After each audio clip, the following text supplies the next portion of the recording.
Good evening है सभी को। मेरा नाम है सतीश कुमार और आज हम बात करने वाले हैं। ये पूरी सीरीज में स्टार्ट करने वाला हूँ बेसिक्स टू एडवांस, जिसके अंदर हम मार्केट के बेसिक टर्म्स के बारे में समझेंगे कि कैश फ्यूचर ऑप्शंस क्या होते हैं। साथ ही साथ वहां से लेकर पूरी जो भी थ्योरी है एलटीपी कैलकुलेटर की और उसके बेस पर हम कैसे ट्रेड कर सकते हैं, वो सारी चीजें सीखेंगे। मेरी लैंग्वेज में आपको सीखने को मिलेगी। मतलब क्या होगा, आप जिस भी ट्रेनर की लैंग्वेज आपको समझ में आती है उस लैंग्वेज में आप समझ सकते हैं। देव सर की ऑलरेडी सीरीज चल ही रही है, क्लासेस चल ही रही है, वो आप लोग देख ही रहे होंगे। सर तो ऑलरेडी पढ़ाते हैं और पुराने बहुत सारे वीडियो हैं भी सही। ठीक है, साथ ही साथ अब मेरे भी थ्रू भी मेरी लैंग्वेज में भी समझ लीजिए। लैंग्वेज मतलब कि हो सकता है कि आपको मेरा समझाने का तरीका अच्छा लगता हो, नहीं लगता हो।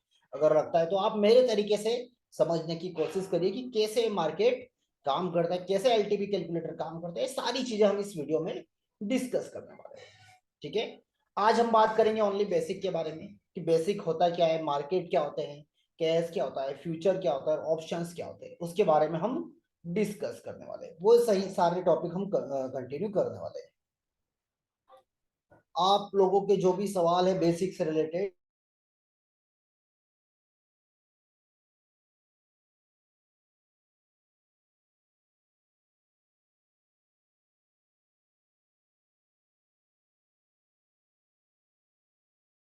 वो सवाल आप मेरे के साथ पूछ सकते हैं।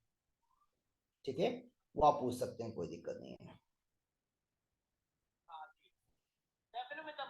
चलिए, तो सबसे पहले हम बात करते हैं कि वॉइस बहुत स्लो आ रहा है क्या? वॉइस स्लो आ रहा है क्या? एक बार चैट में कंफर्म करिए। नहीं, बराबर है ना? हाँ, हैदर अली सर एक बार कुछ सेटिंग होगा, एक बार देख लीजिए। हाँ, एक बार सेटिंग होगा, सेटिंग एक बार चेक कर लीजिए।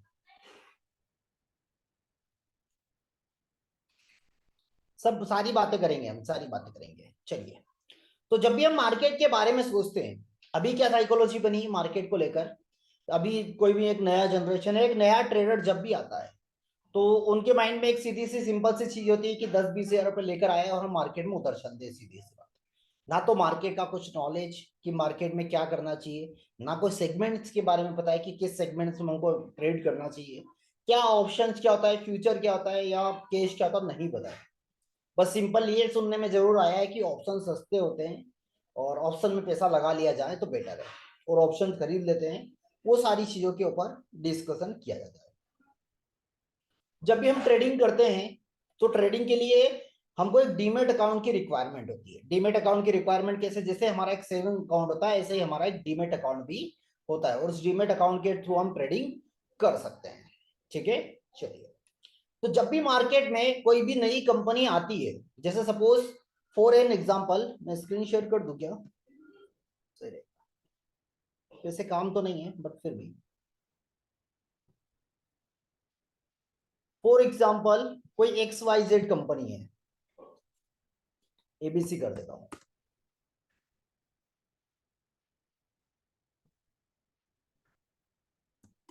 एबीसी लिमिटेड एक कंपनी है जो कि जिसका बिजनेस कर चल रहा है और एक लिमिटेड उसका बिजनेस है।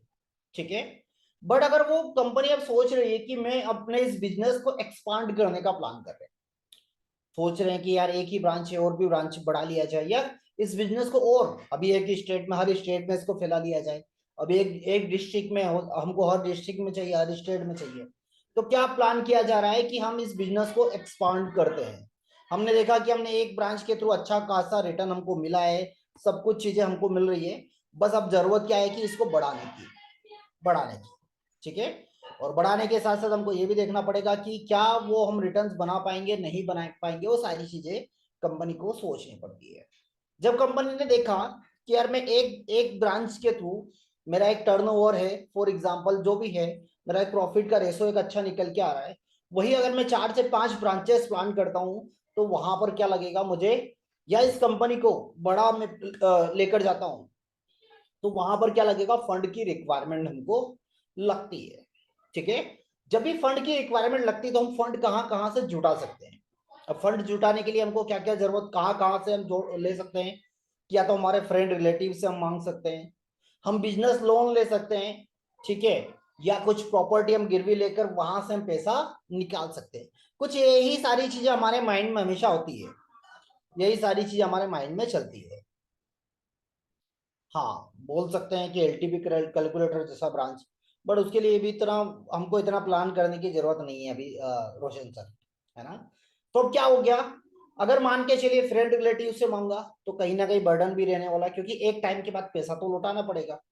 साथ ही साथ जरूरी भी नहीं है कि अगर मेरे जो बिजनेस में एक्सपांड करने वाला हूँ, फैलाने वाला हूँ, वो चलेगा या नहीं चलेगा, उसकी भी कोई गारंटी नहीं है। अब ऐसे केस में क्या होगा, ऐसे केस में रिस्क है, हाईली हाईली हाईली रिस्क है। ठीक है, अब अगर मान के चलिए, चलिए वो प्लान हम कर देते हैं कैंसिल। अब हम ये देखते हैं कि मान के चलिए पैसा तो चाहिए। अब पैसे के लिए हमने क्या कर दिया, बिजनेस लोन ले लिया, बैंक से उधार पैसा ले लिया। अब वो पैसा हमको एक बार में तो नहीं देना है, वो पैसा हमको कैसे देना है, वो पैसा हमको देना है कैसे, टुकड़ों में, मतलब ईएमआई के थ्रू हमको पैसा देना है। अब अगर हम ईएमआई के थ्रू भी देंगे तो कहीं ना कहीं ईएमआई का बर्डन तो हमारे ऊपर रहने वाला है, क्योंकि हमारा बिजनेस चले या ना चले, या जरूरी नहीं कि पहले महीने से ही हमारे पास रेवेन्यू आना स्टार्ट हो जाए।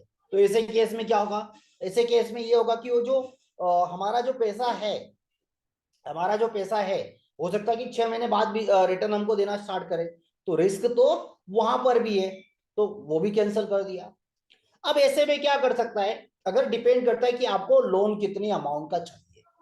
अगर आपको 25 CR तक का लोन चाहिए, देखिए दो तरीके के, पहले सिंपल आईपीओ होता था, जिसके ऊपर सारे जो भी आपके डॉक्यूमेंट्स थे रेडी करके, जो भी आपका फाइनेंशियल एडवाइजर होता है वो सारे डॉक्यूमेंट रेडी करके सेबी को सबमिट करता है, और सेबी सारे डॉक्यूमेंट को रीड करने के बाद वहां पर अप्रूवल देती है कि हाँ, अब आप इस फर्म को, एबीसी लिमिटेड को आप शेयर मार्केट में लिस्टेड कर सकते हैं। इसमें क्या होगा, 50% कुछ शेयर की हिस्सेदारी के बदले में आपको क्या मिल जाएगा, कुछ पैसा आपको मिल जाएगा। ठीक है, अब वो डिपेंड करता है कि वो पैसा कितना हो सकता है, सबके अलग अलग रिक्वायरमेंट होती है। सारी चीजों को एनालिसिस किया जाता है कि कंपनी को कितने फंड की रिक्वायरमेंट है, कितना फंड मिल सकता है, क्या उसका शेयर का प्राइस होता है, ये सारी चीजें पहले से एनालिसिस की जाती है, और एनालिसिस करने के बाद ही उस कंपनी का आईपीओ लाया जाता है। ठीक है, तो क्या है हमारे पास सोर्स, अगर हम देखेंगे तो हमको ये देखना पड़ेगा कि एबीसी लिमिटेड को हमको एक आईपीओ के बारे में सोचना पड़ेगा। आईपीओ, इनिशियल पब्लिक ऑफरिंग जिसको बोलते हैं। ठीक है, इनिशियल पब्लिक ऑफरिंग, आईपीओ। ठीक है, अब या तो कंपनी क्या होती है, कई बार आईपीओ के अलग अलग इंटेंशन हो सकते हैं।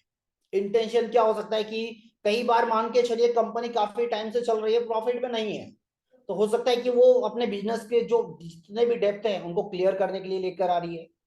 कंपनी की कैपेसिटी के अकॉर्डिंग कंपनी बहुत बड़ा फंड डिमांड कर रही है और अप्रूवल भी मिल गया है।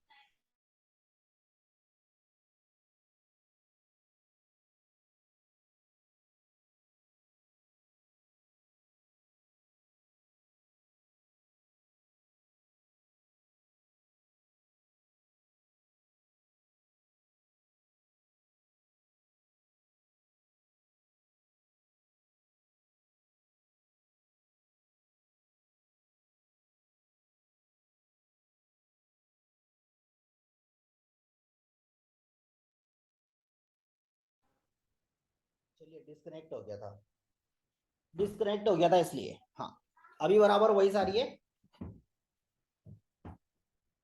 मेहता साहब, यस, चलिए बढ़िया है। ठीक है, तो क्या कर रही है कंपनी, कंपनी अपने डेप्थ क्लियर करने के लिए भी आईपीओ लेके आ सकती है, कि कंपनी के ऊपर मान के चलिए 10,000 करोड़ का लोन है, वो भी हम क्लियर कर लेंगे, और थोड़ा बहुत कुछ पैसा इन्वेस्ट करके प्लान कर लिया जाएगा। ये भी एक तरीका है। या ये हो सकता है कि जैसे पेटीएम जैसा एक आईपीओ आया था, जो कि अराउंड क्या बोलते हैं 20-21 करोड़ 1,000 करोड़ के आसपास का आईपीओ था, बहुत बड़ा आईपीओ था। और वहां पर क्या किया आईपीओ ने, पहले अपने डेप्थ क्लियर किए। ठीक है, और वहां पर सबसे पहले जैसे ही आईपीओ आया, प्रमोटर ने अपनी वहां से एंट्री एग्जिट, वहां पर एग्जिट होना स्टार्ट कर दिया, मतलब कि क्या करा, सिंपली गेम चला वो। ठीक है, और ऐसे में क्या हो गया, हमारे जैसे रिटेलर फंस भी गए। ठीक है, और वो क्या बोलते हैं, आईपीओ तो ऐसा हो गया कि भाई लक हमको मिलता है, मिलेगा तो मिलेगा, नहीं भी मिलेगा। तो वो पॉसिबिलिटी होती है। तो अगर आईपीओ का साइज भी अगर बड़ा है, बहुत बड़ा साइज आईपीओ लेकर आ रहा है, तो ऐसे में मत घुसिए, छोड़ दीजिए ऐसे में। ठीक है,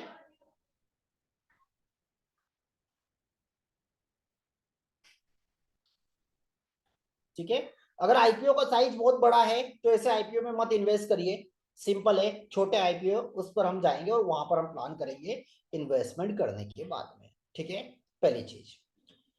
आईपीओ का इंटेंशन क्या है कि वो अपने बिजनेस को एक्सपांड करने वाले हैं, या एक्सपांड करने वाले हैं, या अपने डेप्थ क्लियर करने वाले हैं। वो भी पूरा, जब आप उसके डॉक्यूमेंट देखते हैं, या बहुत सारी वेबसाइट है आजकल तो उसकी पूरी इंफॉर्मेशन आपको मिल जाती है, वहां पर भी देखेंगे तो आपको पता चल जाएगा, वहां पर भी आपको पता चल जाएगा।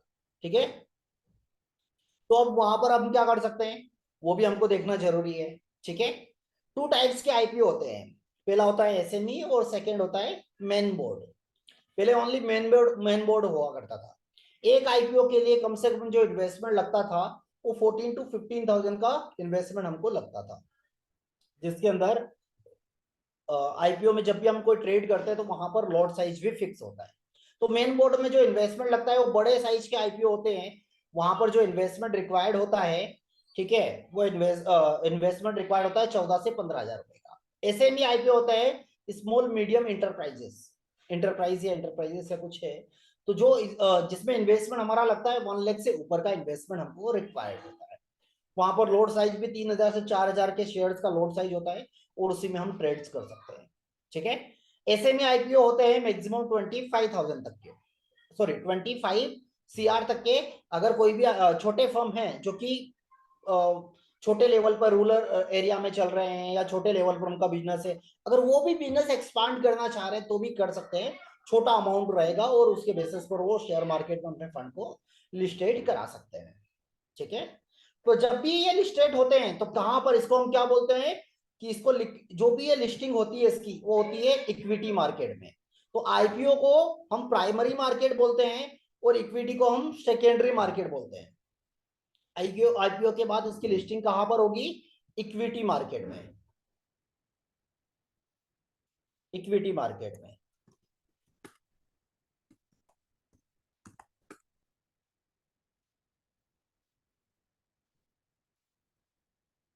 ठीक है, इसको मैं ब्रैकेट में लिख देता हूं। ये हो गया हमारे लिए क्या, primary market.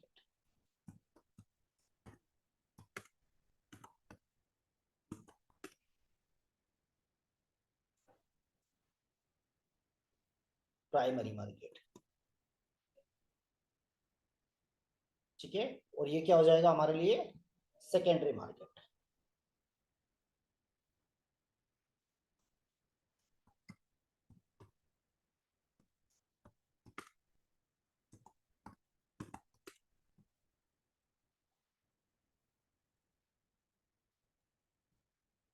Secondary market, secondary market में इन्वेस्ट होने के बाद, सेकेंडरी मार्केट में इन्वेस्ट होने के बाद हम वहां पर ट्रेड्स कर सकते हैं, वहां पर हम ट्रेडिंग कर सकते हैं। ठीक है, प्राइमरी मार्केट में इन्वेस्टमेंट करने के लिए आपको आईपीओ में अप्लाई करना पड़ेगा, तभी जाकर आप अप्लाई कर सकते हैं। आईपीओ में अप्लाई करने के लिए आपके पास एक डीमेट अकाउंट होना चाहिए।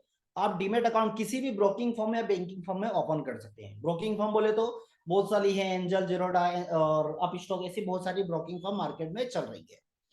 बैंकिंग फर्म जैसे Axis bank, ICICI bank, Kotak bank, ऐसी इनकी खुद की ब्रोकिंग फर्म भी होती है, तो आप वहां पर भी अपना डीमेट अकाउंट ओपन कर सकते हैं। आपका जो भी डीमेट अकाउंट होगा वो किससे लिंक होगा, आपके सेविंग अकाउंट से लिंक होता है, सेविंग अकाउंट से लिंक होता है। ठीक है, चलिए, तो उसके थ्रू क्या कर सकते हैं, हम आईपीओ में अप्लाई कर सकते हैं। आईपीओ में अप्लाई होने के बाद जैसे वो इसकी लिस्टिंग होती है तो कहां चला जाता है, इक्विटी मार्केट में, जिसको हम बोलते हैं सेकेंडरी मार्केट। ठीक है, अब इक्विटी मार्केट में टू टाइप से हम ट्रेडिंग कर सकते हैं। ये इक्विटी मार्केट दो प्रकार के होते हैं, सिंपल। पहला होता है हमारा, जिसको हम बोलते हैं इक्विटी, और दूसरा होता है डेरिवेटिव्स, जिसको बोलते हैं डेरिवेटिव।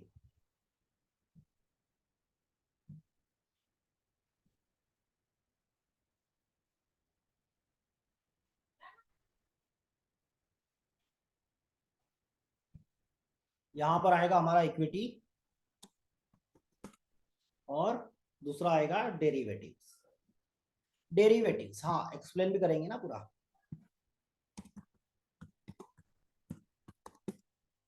डेरिवेटिव,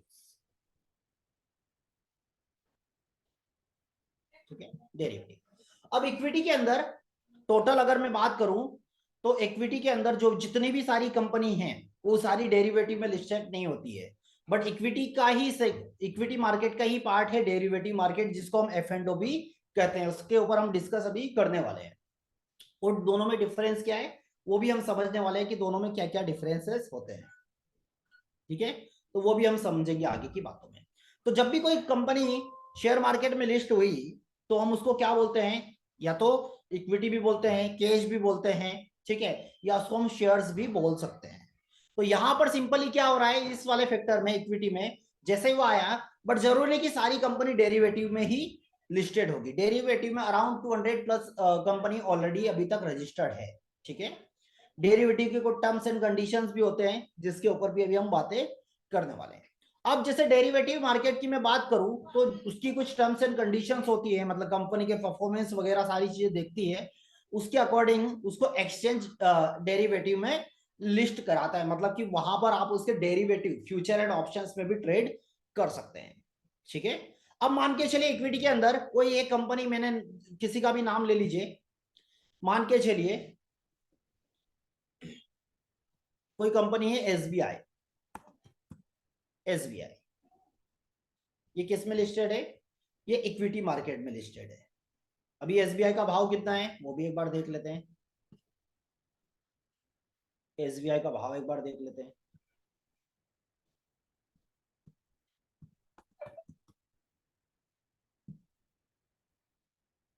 एसबीआई का भाव है 820 का, 820 का।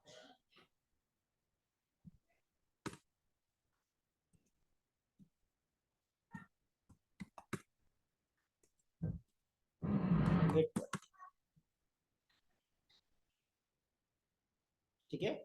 अगर आप मान के चलिए आपको इक्विटी में ट्रेड करना है, सतीश कुमार जी, अगर मैं आपका मैसेज लोगों को डिस्प्ले करूं तो क्या औकात रहेगी आपकी, बताइए मुझे।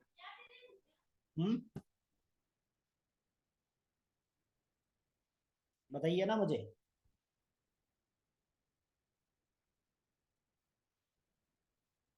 अगर आपको ये नहीं पता है कि मेरा टॉपिक क्या है तो क्यों उठकर आ जाते हो भाई। समझ नहीं आता है लोगों को यार, कुछ भी मुंह उठा के चल देते हैं। जब पता है कि बेसिक क्लास है तो मैं बेसिक का ही डिस्कस करूंगा ना। और आपका मैसेज ऐसा है कि मैं लोगों को अगर बता दिया तो लोग 1000 गालियां देंगे आपको, बताइए। कुछ लाज शर्म कुछ है कि नहीं है आपको, कुछ है या नहीं है। बस चल दिए मुंह उठा के।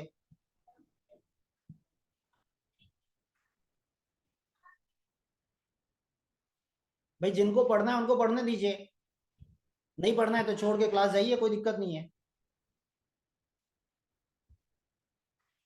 जिनको नॉलेज है, जिनको इंफॉर्मेशन है, वो उनकी मर्जी, चाहे तो रुके या जा भी सकते हैं। आपका टाइम बहुत जरूरी है, बट जो ऑलरेडी नए हैं जिनको नहीं पता है उनके लिए तो बहुत जरूरी है, उनके लिए तो जरूरी है ना, उनके लिए तो जरूरी है। दिखाऊंगा मैं, ये क्लास हो जाए फिर उसके बाद दिखाऊंगा, है ना। चलिए बात भी करेंगे उनसे, बने रहिएगा आप लास्ट तक, आप आपसे बातें भी की जाएगी। चलिए, तो सपोज हम इक्विटी की बात करते हैं तो इक्विटी में एसबीआई का प्राइस अभी कितना चल रहा है, 820 का प्राइस चलता है। अब यहां पर क्या होता है कि 51% जो हिस्सेदारी होती है वो प्रमोटर की होती है। ये हिस्सेदारी इससे ज्यादा भी हो सकती है। अब जितना कंपनी को फंड की रिक्वायरमेंट होती है उतने शेयर वो रिलीज कर सकती है, मतलब मार्केट में इश्यू कर सकती है, ठीक है। जितना कम पैसों की जरूरत होगी उससे ज्यादा उतनी हिस्सेदारी प्रमोटर की वहां पर बनी रहती है, ठीक है। अब मान के चलिए 51% हिस्सेदारी किसकी है, प्रमोटर की, और 49 में कौन कौन है, रिटेलर है, एचएनआई, जो भी जिन्होंने भी उसके शेयर्स खरीद लिए हैं। जब तक कंपनी कोई नया शेयर नहीं इश्यू करती है तब तक वो शेयर कभी भी कंपनी के पास नहीं जाते, वो आपके और मेरे जैसे लोगों के पास एक्सचेंज होते रहते हैं। मुझे लग रहा है कि एसबीआई का भाव अभी सही भाव है तो मैं एसबीआई खरीद लेता हूं। आपको लगता है कि यार मैं तो एसबीआई 400 रुपए से खरीद कर बैठा हूं, आपको लग रहा है मेरा तो 100% हो गया तो आपने बेच दिया। तो वो यहां पर सबकी अपनी अपनी समझ होती है कि कब उसको खरीद रहे हैं या कब उसको बेच रहे हैं, ठीक है। सबकी अपनी अपनी कमी होती है कि वो क्या चीज वहां पर कर रहे हैं, तो इस बात हमको रखना। अब अगर मान के चलिए एसबीआई में हम एक नए ट्रेडर को ट्रेड करना है, तो फंड कितना चाहिए हमको, यहाँ पर 820 रुपए का शेयर का प्राइस है। मतलब कि कम से कम आपको 820 रुपए आपके अकाउंट में होना चाहिए एक शेयर खरीदने के लिए। अगर 820 रुपए आपके पास है तो आप सिंगल शेयर खरीद सकते हैं। खरीदने के बाद हमने क्या किया, यह पैसा क्या कर दिया, हमने पैसा दे दिया कंपनी को। T+2 डेज का टाइम होता है, मतलब कि ट्रेडिंग +2 डेज में आपका यही जो शेयर्स होता है, जो पैसा होता है, इसके बदले में आपको ये शेयर आपके डीमेट अकाउंट में क्रेडिट हो जाते हैं। इसका बकायदा आपको मेल भी मिलता है। अगर आपने एक सिंगल शेयर्स भी लिया है, तो कंपनी के अंदर इंटरनल जितनी भी मीटिंग्स, एनुअल मीटिंग चल रही है, कोई भी डिसीजन लेना है, कुछ भी चीजें हैं, तो उसका बकायदा आपको मेल दिया जाता है कि कंपनी में क्या क्या चल रहा है। बोर्ड मीटिंग है, आप उसमें हिस्सा नहीं ले सकते, बट आपके पास उसका भी मेल आएगा कि कंपनी की एक बोर्ड मीटिंग रखी गई है।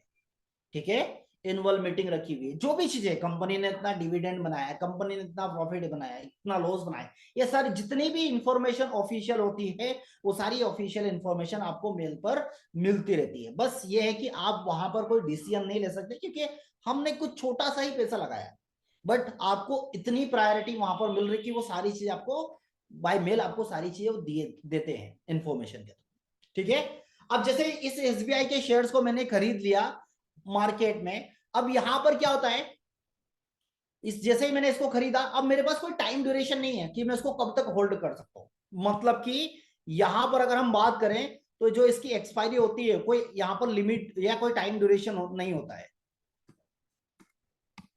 No expiry.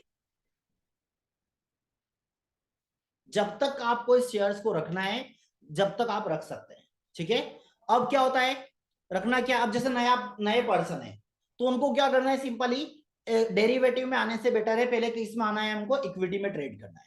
अगर मान के चलिए 820 रुपए से शेयर आपने खरीद लिया और ये आ गया 600 रुपए आ गया, तो आपको पैनिक भी होने की जरूरत नहीं है। देश का सबसे बड़ा बैंक है। ठीक है, तो ऐसे केस में क्या एसबीआई डूब जाएगा, क्या नहीं डूबेगा। नहीं डूबेगा तो ठीक है, कुछ टाइम, कुछ क्वार्टर के लिए, कुछ मंथ के लिए उसका परफॉर्मेंस खराब था, इसलिए उसका भाव डाउन हुआ है, उसका मार्केट कैप कम हुआ है। धीरे धीरे धीरे धीरे फिर इंक्रीज होगा, और इंक्रीज होगा तो फिर उसका भाव बढ़ जाएगा। बस आपको क्या रखना है, इस ड्यूरेशन में आपको बस पैनिक नहीं होना है, आपको भरोसा करके बैठे रहना है। 600 मिल रहा है, फिर खरीद लीजिए और खरीद लीजिए नीचे से, वापस भाव बढ़ना ही है। अगर अगर आपको इन्वेस्टमेंट करना है, तो आपका जो मोटिव है वो कम से कम मोटिव होना चाहिए 5 साल 10 साल। यही शेयर आपको 4,000 रुपए भी दिखा देगा, बताइए। कोई बैंक, एफडी, आरडी कोई इतना रिटर्न नहीं दे सकती, पॉसिबल ही नहीं है, पॉसिबल ही नहीं है। ना म्यूचुअल फंड इतना आपको दे सकता है। तो जब कोई नहीं दे सकता, तो हम क्यों ना इन्वेस्ट करें। ठीक है, करेंगे वो भी बात। तो यहां पर हमारे पास कोई एक्सपायरी नहीं है, जब तक आप रखना चाहें तब तक आप इसको होल्ड कर सकते हैं। ठीक है, अब इक्विटी मार्केट की अगर मैं बात करूं, तो खरीदारी और बिक्वाली करना कब है, मार्केट टाइमिंग। मार्केट टाइमिंग अगर आपको नहीं पता है तो भी नोट कर लीजिए, नहीं पता है तो नोट कर लीजिए, पता है तो ठीक है, कोई बात ही नहीं। चलिए, मार्केट टाइमिंग क्या होता है, मार्केट ओपन कब होता है, मॉर्निंग,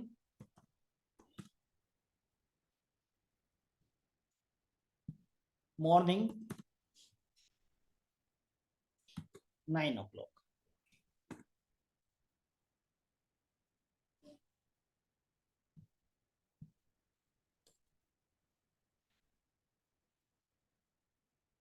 नहीं, इसको हम बोलते हैं pre session, pre session market,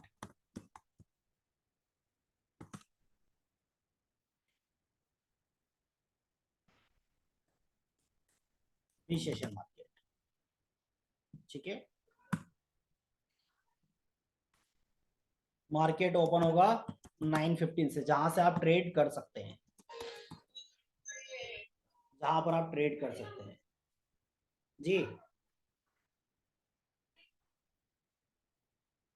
हम्म। ऐसा। हम्म।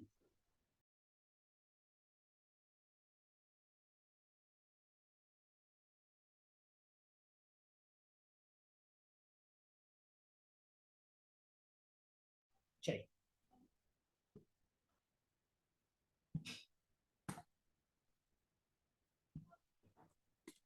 9:15 से हम क्या कर सकते हैं, ट्रेड कर सकते हैं।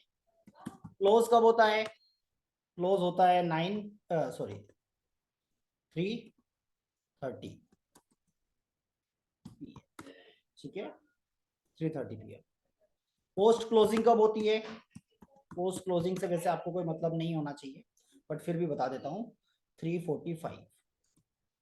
ये हमारे कोई काम का नहीं है, ये हमारे कोई काम का, पोस्ट क्लोजिंग हमारे कोई काम का नहीं है, हटा देता हूँ, नहीं तो आप फिर कंफ्यूज होंगे। ठीक है, तो मार्केट ओपन कब होता है, 9 बजे प्री सेशन मार्केट ओपन होगा। 9:15 से हम ट्रेड कर सकते हैं, ठीक है, 9:15 से हम ट्रेड कर सकते हैं और 3:30 तक हम ट्रेड्स कर सकते हैं। ये इस बीच की जो ट्रेडिंग होगी वो भी मैं बताऊंगा कि इस टाइप्स की ट्रेडिंग को हम क्या बोलते हैं। ठीक है, चलिए हमारा जो टॉपिक है उसको हम कंटिन्यू करते हैं ताकि आगे की बातें की जाए। चलिए अब सवाल ये आता है कि डायरेक्टली क्या मैंने डीमेट अकाउंट ओपन कर लिया और क्या मैं इक्विटी का शेयर किसके थ्रू खरीदूंगा। मैं जब भी ब्रोकर है तो क्या ब्रोकर मुझे डायरेक्टली वो शेयर मुझे दे देगा, क्या रहेगा उसका प्रोसेस, या कभी मान के चलिए जिस ब्रोकर के थ्रू मैं शेयर खरीद रहा हूं अगर वो ब्रोकर ही भाग गया तो क्या होगा मेरे साथ, वो ब्रोकर ही भाग गया तो क्या होगा मेरे साथ।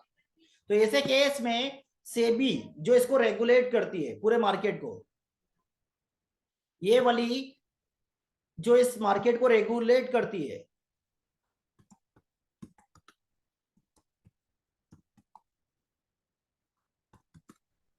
एक मिनट,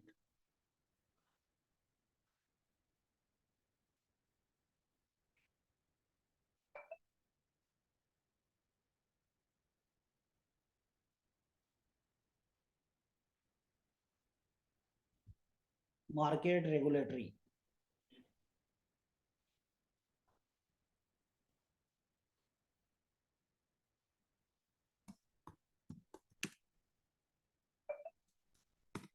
सेबी, ठीक है, security exchange board of India. इस पूरे मार्केट को रेगुलेट कौन करता है, सेबी रेगुलेट करता है, security exchange board of India. ठीक है, यहीं पर दो डिपोजिटरी है जिसको हम बोलते हैं एनएसडीएल और इसके अंडर में आती है,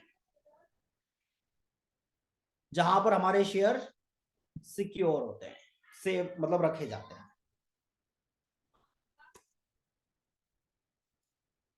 एक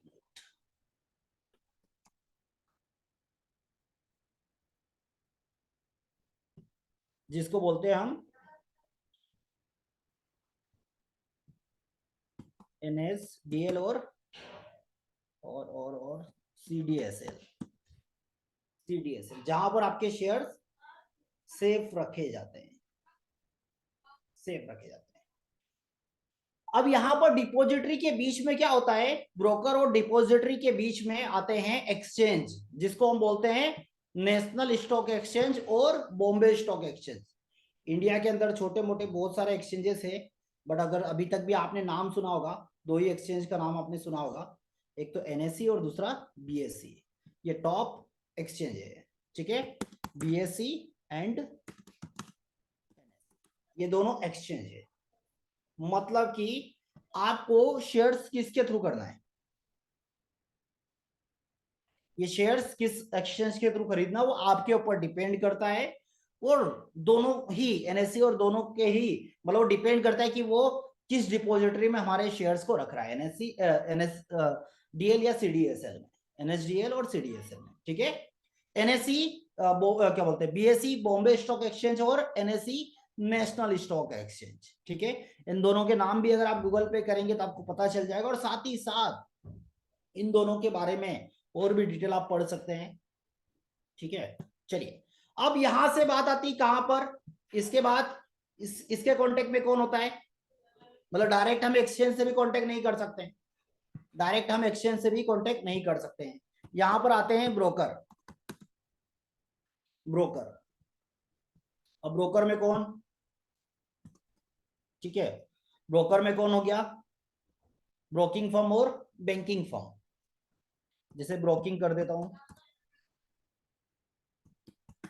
ब्रोकिंग फर्म हो गया एंड ब्रोकिंग में कौन कौन से आ जाएगी हमारे? ब्रोकिंग में आप ले लो, जीरोडा ले लो, एंजल ले लीजिए, एंजल वन, और एंड अब स्टॉक ले लीजिए, ठीक है।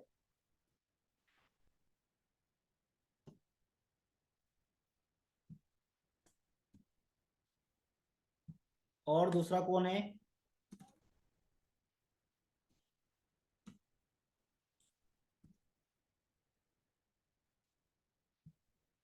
इसके बाद आता है बैंकिंग। हाँ, ब्रोकर तो बहुत सारे हैं, बट मैं जस्ट एग्जांपल दे रहा हूँ। बैंकिंग फॉर्म, बैंकिंग में आ जाएगा हमारा axis bank direct, Kotak bank, Kotak neo करके कुछ है शायद, कोटक नियो करके हैं, एंड आईसीआईसीआई डायरेक्ट। ये कुछ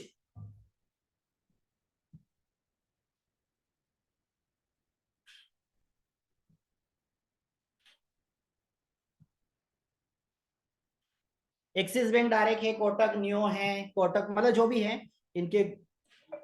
और ये क्या हो गया हमारे पास? ये मीडिएटर हो गए, मीडिएटर हो गया, ठीक है। और यहां से इसके थ्रू हम डायरेक्टली शेयर्स खरीद सकते हैं। अब हमारे पास क्या होगा, देखिए मैं बताता हूं। हमको शेयर खरीदना है, इस एसबीआई का शेयर खरीदने के लिए ऐसा तो नहीं कि डायरेक्ट हम एसबीआई पहुंच गए कि भाई एक शेयर दे दो, ये 820 रुपए लो और शेयर दो फटाफट। हमने क्या किया, हमको हमारा एक अकाउंट ओपन कराना होगा। जैसे हमारा डीमेट सेविंग अकाउंट होता है, ऐसे हमारा डीमेट अकाउंट ओपन होता है। तो डीमेट अकाउंट हम किसके थ्रू ओपन कर सकते हैं?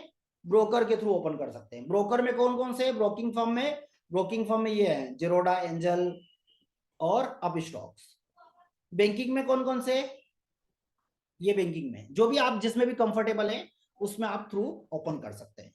यही ब्रोकर क्या करते हैं, जैसे आप खरीदने के लिए ऑर्डर प्लेस करते हैं तो ये ऑर्डर कहां जाते हैं? अगर आपने एनएससी को किया तो एनएससी में जाएगा, अगर आपने बीएससी में ऑर्डर दिया तो बीएससी।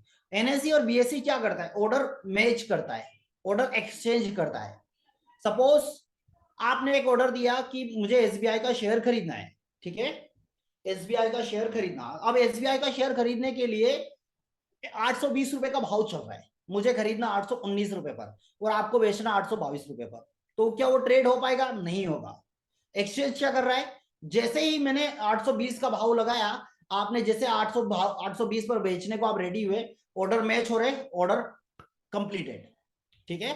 तो इस तरीके से क्या होगा, आपने बेच दिया और मैंने खरीद लिया। और ये जितने भी शेयर्स होते हैं सारे एक्सचेंज होते रहते हैं, इस बात का ध्यान रखिएगा। जैसे ही हमने इसको खरीदा, T+2 डेज, मतलब T+2 बोले तो ट्रेडिंग प्लस 2 डेज, आज जब खरीदा, आज से 2 दिन और अगर इस शेयर्स को आपने नहीं बेचा तो क्या हो जाएगा, ये आपको क्रेडिट हो जाएंगे आपके डीमेट अकाउंट में, ठीक है। और ये किसके उसमें रहेंगे? डिपोजिटरी में, एनएसडीएल या सीडीएसएल, सीडीएसएल, ठीक है, ये यहां पर रहेंगे। इसको पूरा रेगुलेट कौन करता है? सेबी कर रहा है, security exchange board of India. इसके पूरे फुल फॉर्म भी मैंने लिखवाए हुए मेरे पास रखा हुआ है, वो भी मैं भेज दूंगा आप लोगों को, तो वो भी देखिएगा, ठीक है। तो हमने शुरुआत कहां से? यहां से किया था, आईपीओ के थ्रू। आईपीओ में कैसे हमको आईपीओ आता क्यों, आईपीओ के इंटेंशंस क्या होते हैं, और आईपीओ में हम कैसे इन्वेस्ट कर सकते हैं, ठीक है। इतनी सारी चीजें हैं। तो आज हमने क्या क्या सीखा कि आईपीओ कैसे आता है, आईपीओ में किन किन बातों का ध्यान रखना है, मार्केट कैसे चलता है, कैसे हम ट्रेडिंग कर सकते हैं और कैसे खरीदारी कर सकते हैं। कल हम क्या बातें करेंगे? कल हम बात करने वाले डेरिवेटिव के बारे में, कि डेरिवेटिव मार्केट क्या होता है, डेरिवेटिव में कैसे हम ट्रेड कर सकते हैं, ठीक है। और डेरिवेटिव और इक्विटी में क्या क्या डिफरेंसेस है, ये बेसिक सवाल, ये बेसिक से टॉपिक्स होंगे। अगर आपकी इच्छा है ये सारी चीजें सीखने की तो ये आप ज्वाइन करिए।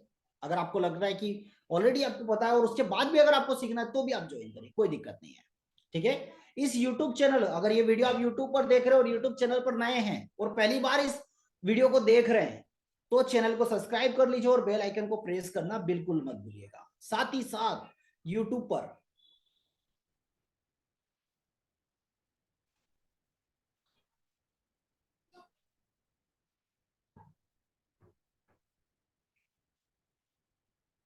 अगर YouTube पर आप मुझे भी सर्च कर सकते हैं, सतीश कुमार एलटीपी के नाम से, और इस चैनल को आप सब्सक्राइब भी कर सकते हैं। यहाँ पर बहुत सारी चीजें, अरे ये एलजेपी कहाँ गया भाई, एलटीपी, ठीक है। ये चैनल को आप सब्सक्राइब कर लीजिए और बेल आइकन आज को मैं प्रेस बैठा करना हुआ था बिल्कुल और मत मेरे पास भूलिएगा। इस वीडियो वाला सेक्शन में जाएंगे तो बहुत सारी इन्फॉर्मेशन आपको मिलती रहेगी। बहुत सारे वीडियो आप लोगों के लिए मैं बना के डाला हूँ, तो बहुत सारे ये सारे वीडियो जरूर देखिएगा और अपने वैल्यूएबल कमेंट शेयर करना बिल्कुल मत भूलिएगा, ठीक है। और ये जो सीरीज अब मैंने यहाँ पर स्टार्ट की है, इसको मैं कब कंप्लीट करने वाला हूँ, जब मैं सारे टॉपिक्स स्टेप बाय स्टेप में आप लोगों के लिए कंप्लीट करूंगा। और हम ड्यूरेशन रखेंगे 45 मिनट टू 1 आवर, ताकि क्या रहेगा, आपको भी बोरिंग ना हो, एक देखा फिर सेकंड पे चले गए, ठीक है। तो हम छोटे छोटे वीडियो शॉर्ट बनाएंगे, ताकि आधे घंटे 1 घंटे में हम कंप्लीट कर लें, ताकि आप लोगों को भी देखने में इजी हो और आप लोगों को समझ में भी जल्दी आए, ठीक है, वो भी समझ में जल्दी आए। उस पर मैं अनिल सर और भी अपन डिटेल में फिर बातें करेंगे, ठीक है। तो उम्मीद करता हूं कि आपकी सारी आज की सारी इंफॉर्मेशन आपको पसंद आई होगी, और आगे फिर हम कंटिन्यू करेंगे, सारी चीजों के ऊपर बातें करने वाले हैं। तो फिलहाल आज के लिए इतना ही, फिर मिला जाएगा नेक्स्ट क्लासेस में। बिल्कुल मिथिलेश सर, उस पर भी बनाया जाएगा।